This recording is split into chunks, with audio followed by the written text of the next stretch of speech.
Esther, chapter 3. After these things did King Ahasuerus promote Haman, the son of Hammedatha the Agagite, and advanced him and set his seat above all the princes that were with him. And all the king's servants that were in the king's gate bowed and reverenced Haman, for the king had so commanded concerning him. But Mordecai bowed not, nor did him reverence. Then the king's servants which were in the king's gate said unto Mordecai, Why transgressest thou the king's commandment? Now it came to pass, when they spake daily unto him, and he hearkened not unto them, that they told Haman to see whether Mordecai's matters would stand, for he had told them that he was a Jew. And when Haman saw that Mordecai bowed not, nor did him reverence, then was Haman full of wrath. And he thought scorn to lay hands on Mordecai alone, for they had showed him the people of Mordecai.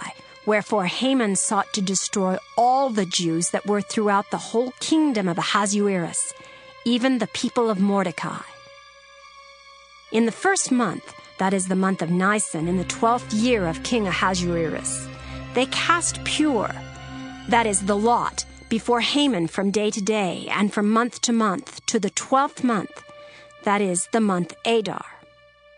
And Haman said unto King Ahasuerus, There is a certain people scattered abroad and dispersed among the people in all the provinces of thy kingdom, and their laws are diverse from all people, neither keep they the king's laws. Therefore it is not for the king's profit to suffer them. If it please the king, let it be written that they may be destroyed, and I will pay 10,000 talents of silver to the hands of those that have the charge of the business, to bring it unto the king's treasuries. And the king took his ring from his hand, and gave it unto Haman, the son of Hammedatha the Agagite, the Jews' enemy. And the king said unto Haman, The silver is given to thee, the people also, to do with them as it seemeth good to thee.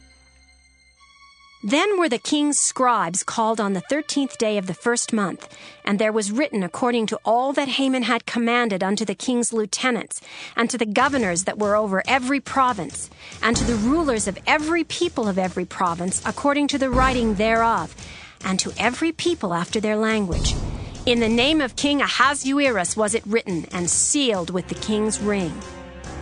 And the letters were sent by posts into all the king's provinces, to destroy, to kill, and to cause to perish all Jews, both young and old, little children and women, in one day, even upon the 13th day of the 12th month, which is the month Adar, and to take the spoil of them for a prey. The copy of the writing for a commandment to be given in every province was published unto all people, that they should be ready against that day. The posts went out, being hastened by the king's commandment, and the decree was given in Shushan the palace. And the king and Haman sat down to drink, but the city Shushan was perplexed. Chapter 4.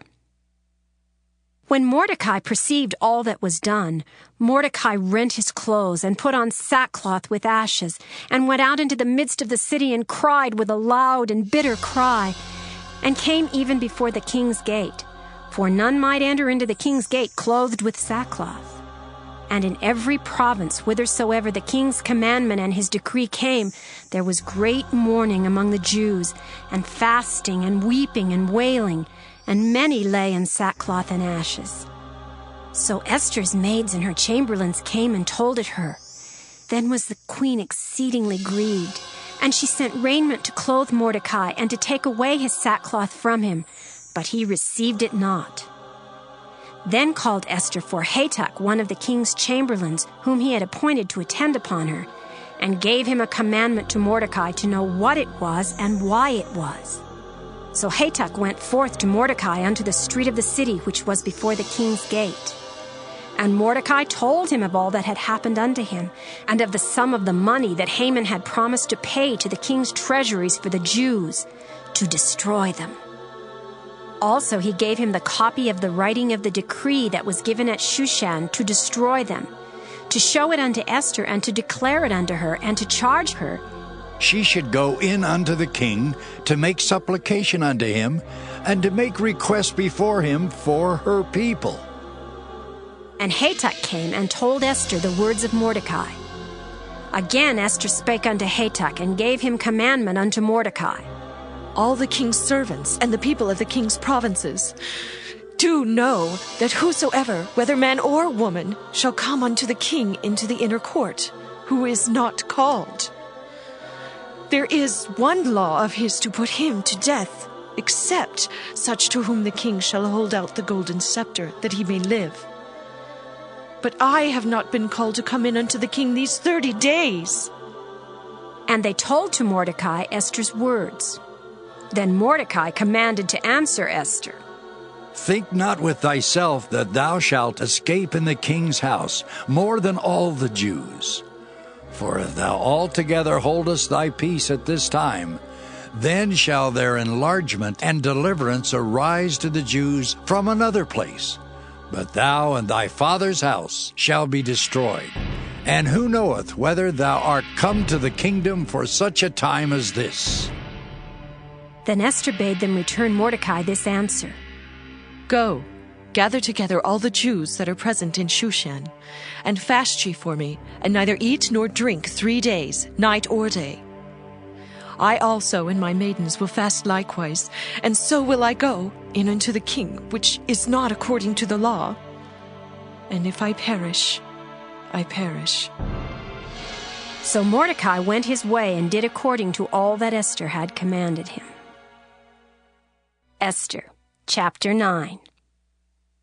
Now in the 12th month, that is the month Adar, on the 13th day of the same, when the king's commandment and his decree drew near to be put in execution, in the day that the enemies of the Jews hoped to have power over them, though it was turned to the contrary, that the Jews had rule over them that hated them. The Jews gathered themselves together in their cities throughout all the provinces of the king Ahasuerus, to lay hand on such as sought their hurt. And no man could withstand them, for the fear of them fell upon all people. And all the rulers of the provinces, and the lieutenants, and the deputies, and officers of the king helped the Jews, because the fear of Mordecai fell upon them. For Mordecai was great in the king's house, and his fame went out throughout all the provinces, for this man Mordecai waxed greater and greater. Thus the Jews smote all their enemies with the stroke of the sword, and slaughter and destruction, and did what they would unto those that hated them. And in Shushan the palace the Jews slew and destroyed 500 men. And Parshandatha, and Dalphon, and Aspatha, and Poratha, and Adaliah, and Aridatha, and Parmashta, and Arizai, and Aridai, and Bajezatha, the 10 sons of Haman, the son of Hammedatha, the enemy of the Jews, slew they. But on the spoil laid they not their hand. On that day the number of those that were slain in Shushan the palace was brought before the king. And the king said unto Esther the queen, The Jews have slain and destroyed 500 men in Shushan the palace, and the 10 sons of Haman. What have they done in the rest of the king's provinces? Now, what is thy petition, and it shall be granted thee? Or, what is thy request further, and it shall be done? Then said Esther, If it please the king, let it be granted to the Jews which are in Shushan to do tomorrow also according unto this day's decree, and let Haman's 10 sons be hanged upon the gallows. And the king commanded it so to be done, and the decree was given at Shushan, and they hanged Haman's 10 sons. For the Jews that were in Shushan gathered themselves together on the 14th day also of the month Adar, and slew 300 men at Shushan, but on the prey they laid not their hand. But the other Jews that were in the king's provinces gathered themselves together, and stood for their lives, and had rest from their enemies, and slew of their foes 75,000, but they laid not their hands on the prey. On the 13th day of the month Adar, and on the 14th day of the same, rested they, and made it a day of feasting and gladness, But the Jews that were at Shushan assembled together on the 13th day thereof, and on the 14th thereof, and on the 15th day of the same they rested, and made it a day of feasting and gladness. Therefore the Jews of the villages that dwelt in the unwalled towns made the 14th day of the month Adar a day of gladness and feasting, and a good day, and of sending portions one to another. And Mordecai wrote these things, and sent letters unto all the Jews that were in all the provinces of the king Ahasuerus, both nigh and far, to establish this among them. They should keep the 14th day of the month Adar, and the 15th day of the same yearly, as the days wherein the Jews rested from their enemies, and the month which was turned unto them from sorrow to joy, and from mourning into a good day. They should make them days of feasting and joy, and of sending portions one to another, and gifts to the poor. And the Jews undertook to do as they had begun, and as Mordecai had written unto them, because Haman, the son of Hammedatha, the Agagite, the enemy of all the Jews, had devised against the Jews to destroy them, and had cast pur, that is, the lot, to consume them and to destroy them.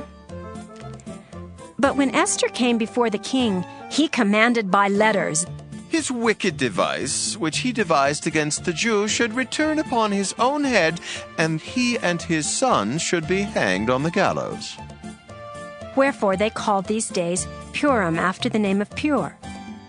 Therefore for all the words of this letter, and of that which they had seen concerning this matter, and which had come unto them, the Jews ordained and took upon them, and upon their seed, and upon all such as joined themselves unto them, so as it should not fail that they would keep these 2 days according to their writing, and according to their appointed time every year, and that these days should be remembered and kept throughout every generation, every family, every province, and every city, and that these days of Purim should not fail from among the Jews, nor the memorial of them perish from their seed. Then Esther the queen, the daughter of Abihail, and Mordecai the Jew wrote with all authority to confirm this second letter of Purim. And he sent the letters unto all the Jews to the 127 provinces of the kingdom of Ahasuerus with words of peace and truth, to confirm these days of Purim in their times appointed, according as Mordecai the Jew and Esther the queen had enjoined them, and as they had decreed for themselves and for their seed the matters of the fasting and their cry. And the decree of Esther confirmed these matters of Purim, and it was written in the book. Esther, chapter 10. And the king Ahasuerus laid a tribute upon the land and upon the isles of the sea, and all the acts of his power and of his might, and the declaration of the greatness of Mordecai, whereunto the king advanced him. Are they not written in the book of the chronicles of the kings of Media and Persia? For Mordecai the Jew was next unto King Ahasuerus, and great among the Jews, and accepted of the multitude of his brethren, seeking the wealth of his people, and speaking peace to all his seed.